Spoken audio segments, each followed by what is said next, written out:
अगर eco sensitive zone घोषित करना होता है तो उसके द्वारा राज्य सरकार के द्वारा प्रस्ताव आते हैं और राज्य सरकार के प्रस्ताव आने के बाद ही केंद्र जो राष्ट्रीय वन्य जीव बोर्ड है वो उसके ऊपर कोई समीक्षा कर सकता है। दूसरा जो विषय पन्ना के बारे में कहा है, मैं आपको ये कहना चाहता हूँ कि पन्ना देश का एक बहुत महत्वपूर्ण बाघ संरक्षित क्षेत्र है। पन्ना की जो इकोलॉजी है, पन्ना की जो वाटर बॉडीज हैं और पन्ना में जो विशेष रूप से केवल बाघ ही नहीं बल्कि बर्ड्स के भी संरक्षण के लिए कार्य होता है, हमारी सरकार पूरी तरीके से कार्य कर रही है। मैं स्वयं पन्ना जाकर के आया था। माननीय सदस्य महोदय ने जो एक और विषय कहा है कि इसके संबंध में एक जो हाईवे वगैरह के लिए जो उन्होंने पुल वगैरह की बात करी है, वो निर्णय लेने के लिए एक प्रक्रिया है।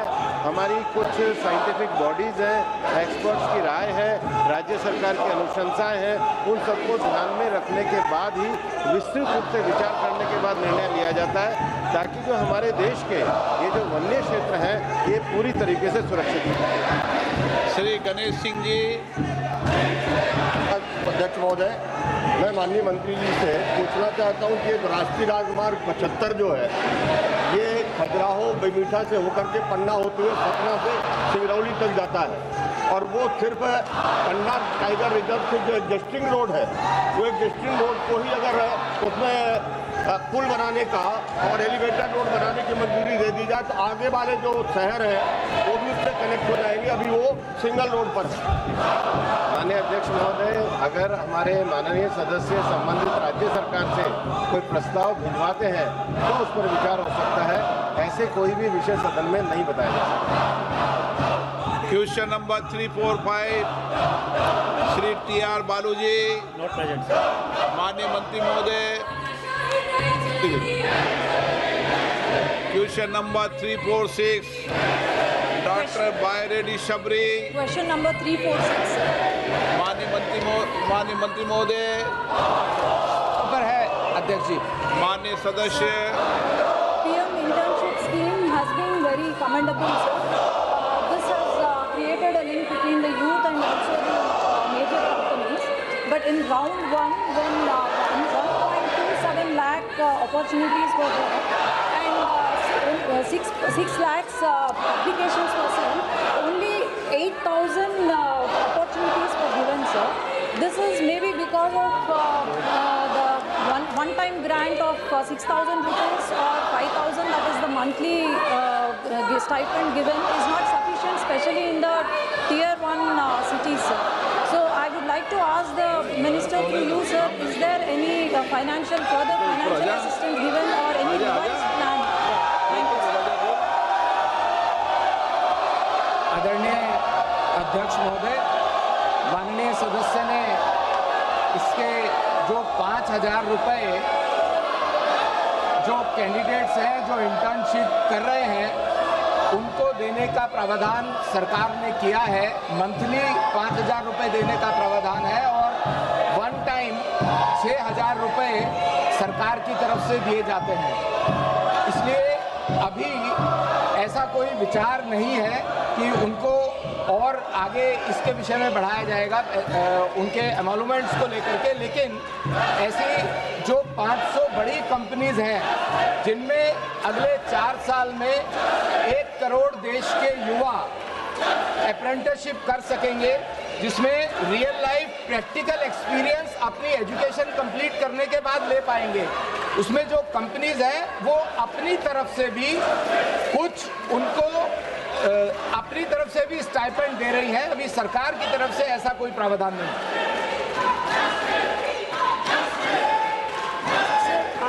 My constituency Namdiyal is a tier 2 constituency, tier 2 city, out of in which where 372 offers were there, 3,000 applications were given, but only 30 opportunities were there, sir. Is it possible for the ministry to look after the tier 2 cities also and the small districts like us, sir? Is there any help or assistance given to us? माननीय अध्यक्ष महोदय, जैसा अभी माननीय सदस्य ने कहा, ये कंपनीज के द्वारा निकाली गई अपॉर्चुनिटीज़ होती हैं, उस क्षेत्र में रहने वाले जो स्टूडेंट्स कैंडिडेट्स अप्लाई करते हैं, वहाँ पर क्या अपॉर्चुनिटीज़ वो कंपनीज दे रही हैं और उसमें जो अप्लाई किए हुए कैंडिडेट्स हैं उन कैंडिडेट्स की फिटेबिलिटी बनती है, तभी हो सकता है। जो हम ये भी प्रयास कर रहे हैं कि देश के लगभग सभी जिलों में इसके अवेयरनेस प्रोग्राम्स, चाहे वो इंडस्ट्रियल एसोसिएशंस हो या वहाँ का युवा वर्ग हो, उसमें चलाए जा रहे हैं। ये कंपनीज के ऊपर निर्भर करता है।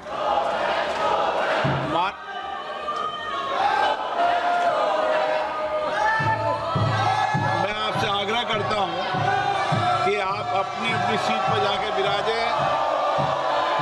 ये प्रश्नकाल है, जितनी जोर से आप नारेबाजी कर रहे हैं उतनी जोर लगाकर आप अगर प्रश्न पूछेंगे तो देश की जनता का कल्याण होगा।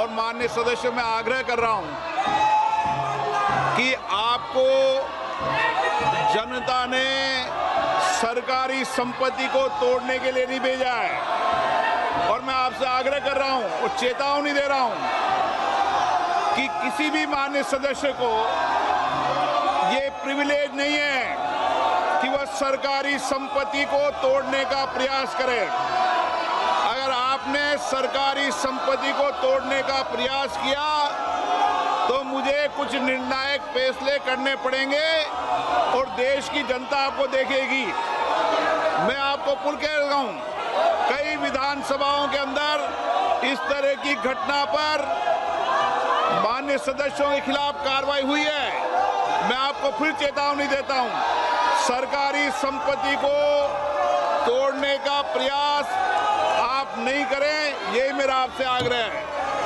सभा की कार्रवाई आज 12 बजे तक के लिए स्थगित की जाती है।